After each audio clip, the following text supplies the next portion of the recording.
Hello guys, welcome to ENC that is Enclave Nursing Classes. और आज जो है लेक्चर सेकंड, और आज हम जो पढ़ेंगे आइस का एक डिजीज कंडीशन है नोन एज ग्लाइकोमा। ठीक है, तो ग्लाइकोमा क्या होता है? नॉर्मल कंडीशन है। ग्लाइकोमा क्या होता है? देखो, तो ग्लाइकोमा जो होता है ना, सिंपल सा टर्म है, सिंपली हम याद करते हैं। ग्लाइकोमा क्या होता है कि इंक्रीज प्रेशर इन द आई। ठीक है, इंक्रीज प्रेशर इन द आई। ठीक है, आई के अंदर जो प्रेशर होता है, अब प्रेशर कैसे बढ़ता है? जैसे मैंने सिंपली यहाँ पे आई बना दिया फॉर एग्जांपल के लिए। ठीक है, आई बना दिया और यहाँ पे जो था ये तो विट्रस चैम्बर था, ये था एक्वस चैम्बर। ठीक है, अभी एक्वस चैम्बर में क्या होता है, इसका जो चैम्बर का जो प्रेशर होता है वो इंक्रीज हो जाता है। यहाँ पे जो फ्लूइड होता है वो इंक्रीज हो जाता है। इंक्रीज होने की वजह से क्या होता है, जो आइरिस होता है ना, आइरिस दबने लगता है, आइरिस कंप्रेस होता है। जब आइरिस कंप्रेस होता है तो लेंस के ऊपर फोकस कंप्रेस करता है। कंप्रेस होने की वजह से क्या होता है, ग्लाइकोमा का कंडीशन लीड कर सकता है। ठीक है, अगर मैं डेफिनेशन के रिगार्डिंग बात करता हूँ तो डेफिनेशन सिंपल सा बन रहा है। ठीक है, देखो बुकिश लैंग्वेज का डेफिनेशन हम ज़्यादातर याद नहीं रख सकते, हमें खुद अपना डेफिनेशन सेल्फ बनाना पड़ता है। ठीक है, तो उसका डेफिनेशन मैं ऐसे भी लिख सकता हूँ कि ग्लाइकोमा, देखो, glaucoma is a condition in which there is an increase pressure in the eye which can further lead to partial or a complete blindness. ठीक है, it can further lead to partial or a complete क्या, partial or a complete क्या, colour blindness. ठीक है, ये हो गया। उसके बाद हम बात करते हैं कलर ब्लाइंडनेस में। हमने क्या पढ़ लिया कि इंक्रीज प्रेशर की वजह से होता है। अब ये होता क्यों है? एक्वस ह्यूमर जो होता है, एक्वस ह्यूमर जो विट्रस चैम्बर के इधर वाला जो पार्ट होता है, एक्वस ह्यूमर जो होता है वो प्रोड्यूस कहाँ से होता है मेरे भाई? सीलरी बॉडी से। हमें ये पता है कि सीलरी बॉडी से एक्वस ह्यूमर प्रोड्यूस होता है। सीलरी बॉडी से क्या होता है, एक्वस ह्यूमर प्रोड्यूस होता है। ठीक है, अब ये कितने रेट से प्रोड्यूस होता है ना? जैसे कि कुछ बॉडी में कोई अमाउंट प्रोड्यूस हो रहा है या कोई फ्लूइड प्रोड्यूस हो रहा है तो उसका एक स्पेसिफिक रेट होता है कि भाई इतने रेट से प्रोड्यूस हो रहा है। तो जो सीलरी बॉडी में एक्वस ह्यूमर होता है वो 2.6 म्यूल पर मिनट के हिसाब से, 2.6 म्यूल पर मिनट के हिसाब से बॉडी में वो आइस में प्रोड्यूस होता है। ठीक है, अब ये प्रोड्यूस हो रहा है भाई, ये प्रोड्यूस हो रहा है। ठीक है, ये प्रोड्यूस हो रहा है, कहीं ना कहीं रीअब्सॉर्ब भी तो होगा ना, कि मतलब प्रोड्यूस हो रहा है मतलब प्रोड्यूस हो रहा है। ठीक है, प्रोड्यूस हो रहा, तो जब तक रीअब्सॉर्ब नहीं होगा तब तक वो प्रोड्यूस नहीं होगा, है ना? जब तक ये रीअब्सॉर्ब नहीं करेगा तब तक ये प्रोड्यूस नहीं होगा। तो ये प्रोड्यूस करेगा तो ये रीअब्सॉर्ब करेगा। अब थोड़ा सा दिमाग लगाओ, ग्लाइकोमा कहाँ हो सकता है? दो कंडीशन यहाँ बन चुके हैं ग्लाइकोमा के। अगर ये प्रोडक्शन वाला और ये रीअब्सॉर्प्शन कर रहा है, ठीक है, अगर ये प्रोडक्शन एक्सेस प्रोड्यूस कर रहा है तब ग्लाइकोमा हो सकता है। ठीक है, अगर ये एक्सेस प्रोड्यूस कर रहा है, अगर एक्वस ह्यूमर जो है सीलरी बॉडी एक्सेस प्रोड्यूस कर रहा है, क्या एक्वस ह्यूमर, रीअब्सॉर्ब वाले में ये रीअब्सॉर्ब नहीं कर पा रहा, डज नॉट रीअब्सॉर्ब, तो क्या हो सकता है, ग्लाइकोमा। भाई रीअब्सॉर्ब नहीं करेगा तो क्या, प्रोड्यूस तो हो रहा है, रीअब्सॉर्ब नहीं करेगा। अब रीअब्सॉर्ब नहीं करेगा तो क्या होगा, प्रेशर बढ़ेगा, प्रेशर बढ़ने की वजह से क्या होगा, ग्लाइकोमा कंडीशन लीड कर सकता है। ठीक है, तो दो कंडीशन यहाँ पे सिंपल सा बन गया कि या तो प्रोड्यूस हो रहा एक्सेस प्रोड्यूस होने की वजह से हो रहा है और रीअब्सॉर्ब नहीं कर पा रहा। जैसे इसकी कैपेसिटी मान लो, रीअब्सॉर्ब की कैपेसिटी है 3 म्यूल पर मिनट के हिसाब से उसको रीअब्सॉर्ब कर रहा, मैंने प्रोड्यूस करवा दिया 6 म्यूल पर मिनट। ठीक है, 6 प्रोड्यूस करवा दिया है तो 3 भाई, तो 3 तो बचा ना, 3 तो प्रेशर मारेगा आंख पे भाई, 3 तो लेंस पे प्रेशर करेगा ना, तो वो कहीं ना कहीं लीड करेगा क्या, ग्लाइकोमा को। ठीक है, ये हो गया। फिर उसके बाद हम इंट्राक्रेनियल प्रेशर, अगर नॉर्मल इंट्राक्रेनियल प्रेशर कितना होता है, वीडियो को पॉज करो, थोड़ा सा दिमाग लगाओ। ठीक है, नॉर्मल इंट्राक्रेनियल प्रेशर कितना होता है, थोड़ा सा खुद दिमाग लगाओ, कब तो दूसरे पे। तो नॉर्मल इंट्राक्रेनियल प्रेशर जो होता है वो होता है 10 to 21 mm पर मर्करी। ठीक है, नॉर्मल इंट्राक्रेनियल प्रेशर। ठीक है, अब हम जब इसमें एग्जामिनेशन करते हैं फंडस से, ठीक है, फंडस से जब हम एग्जामिनेशन करते हैं तो हम क्या देखते हैं भाई, एक ग्लाइकोमा का पेशेंट आया हमारे पास, ठीक है, हमारे पास एक फंडस इंस्ट्रूमेंट है, हम उसका एग्जामिन करेंगे तो हम उसको क्या फाइंडिंग करेंगे, क्या मिलेगा हमें, cupping of optic disc. Cupping of optic disc का मतलब समझ रहे हो, ये हमारा आइज है, ये हमारा आइज है, ठीक है, ये आइज है, ठीक है, तो ये हमारा ऑप्टिक डिस्क हो गया, तो ये जो ऑप्टिक डिस्क है,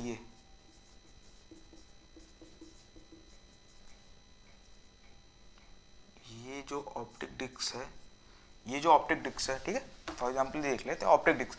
अब ये जो ऑप्टिक डिस्क होता है ना, ये क्या होता है, एनलार्ज हो जाता है, क्या होता है, एनलार्ज हो जाता है, तो उसको कंडीशन को कहते हैं कपिंग ऑफ ऑप्टिक डिस्क। ठीक है, फंडेक्स एग्जामिनेशन जब भी हम करते हैं ग्लाइकोमा वाले पेशेंट को, तो हमें पता चल जाता है कि कपिंग ऑफ ऑप्टिक डिस्क कहाँ मिल रहा है हमें, ऑप्टिक डिस्क से थोड़ा एनलार्ज हो जाता है, ठीक है, ये हो गया।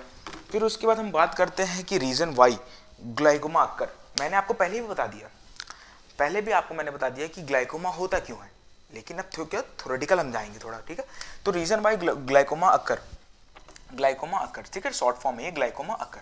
तो सबसे पहला जो रीजन होता है वो होता है inadequate drainage via canal of Schlemm, ठीक है। अब ये रीअब्जॉर्ब कहाँ होता है, तो कैनल ऑफ सिल्मेन के थ्रू रीअब्जॉर्ब होता है।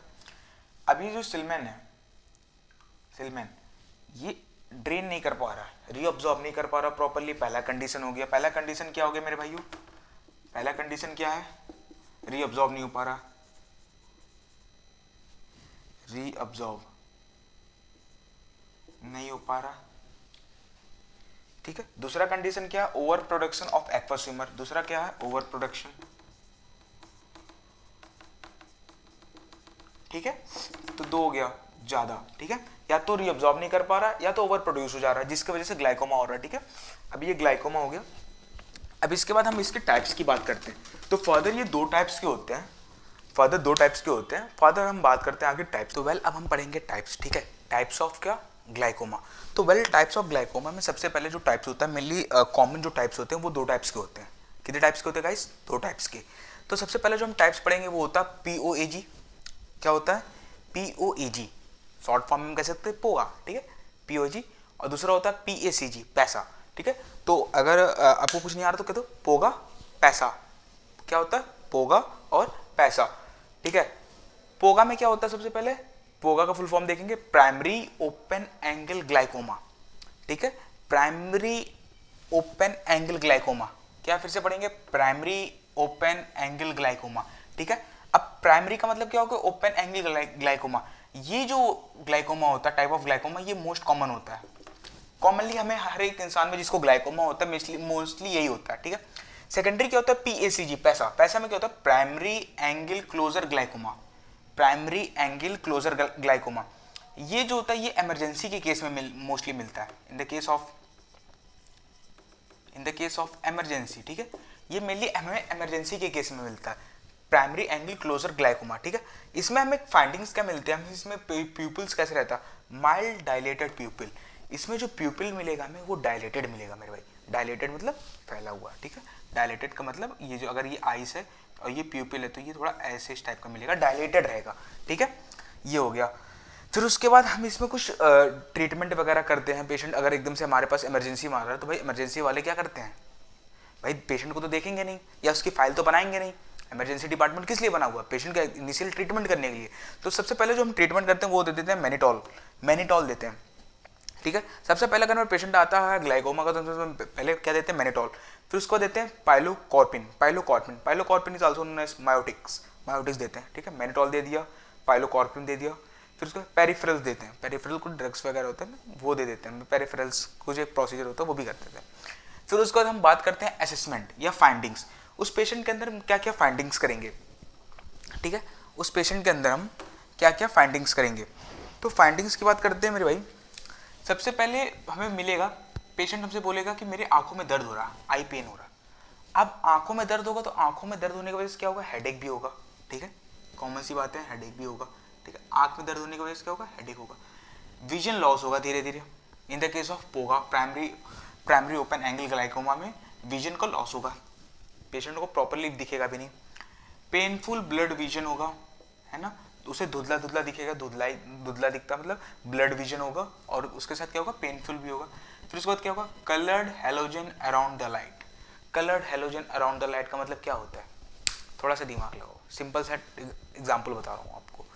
आप एकदम से सन को देख रहे हो, बोलो हाँ, सन को देख रहे हो ना, सन को देखते रहो, धूप देखते रहो, सन को देखते रहो, फिर एकदम से आंख बंद करो और डार्क में चले जाओ, या फिर एकदम से डाउन टू अर्थ देखो, या मतलब कुछ और देखना शुरू कर दो, सन से एकदम से ध्यान हटा लो। क्या लगता है, एकदम से आंखें ब्लिंक होने लगती है ना, जैसे twinkle twinkle twinkle twinkle twinkle twinkle होता है ना। जैसे यहाँ पे एक लाइट है, ये लाइट है, ये फोकस कर रहा है, या ये सन बना दिया, मैंने इसे देख रहा हूँ, एकदम से मैंने आंखें बंद कर दिया तो क्या है ना, ट्विंकल ट्विंकल ट्विंकल ट्विंकल लिखता है ना, फोकस जैसे लगता है ना, आंखें हिंदी में जो कॉमनली बोलते हैं, आंखें जो है वो पर्दा सा लग गया या फिर ट्विंकल्स हो रहा, तो वो होता है इसमें।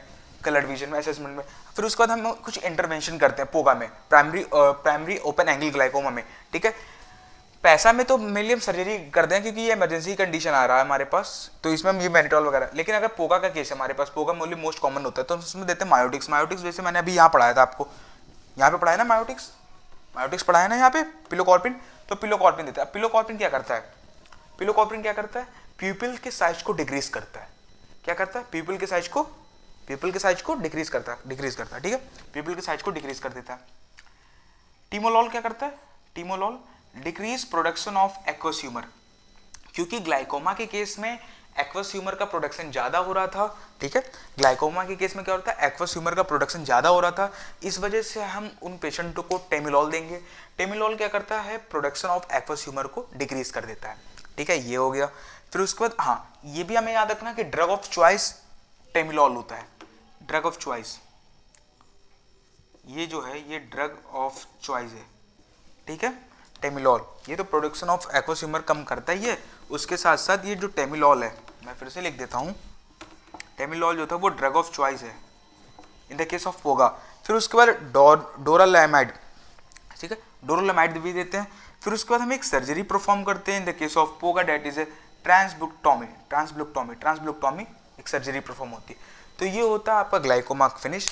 अगर फर्दर आपको भी कोई भी डाउट हो तो आप मुझे डिस्क्रिप्शन में बता सकते हो, मैं उसका हेल्प करने की पूरी कोशिश करूंगा, ठीक है। अब इसके बाद हम पढ़ेंगे वो पढ़ेंगे हम कैटरैक्ट के बारे में। कैटरैक्ट में ब्लाइंडनेस भी कवर हो जाएगा, टाइप्स ऑफ, जैसे लीगल ब्लाइंडनेस होता है ना, फिर दो तीन टाइप्स के और होते हैं, फिर बर्न्स हो जाता है आई में, वो कंडीशन। तो इसके बाद हम कैटरैक्ट पढ़ेंगे। Thank you.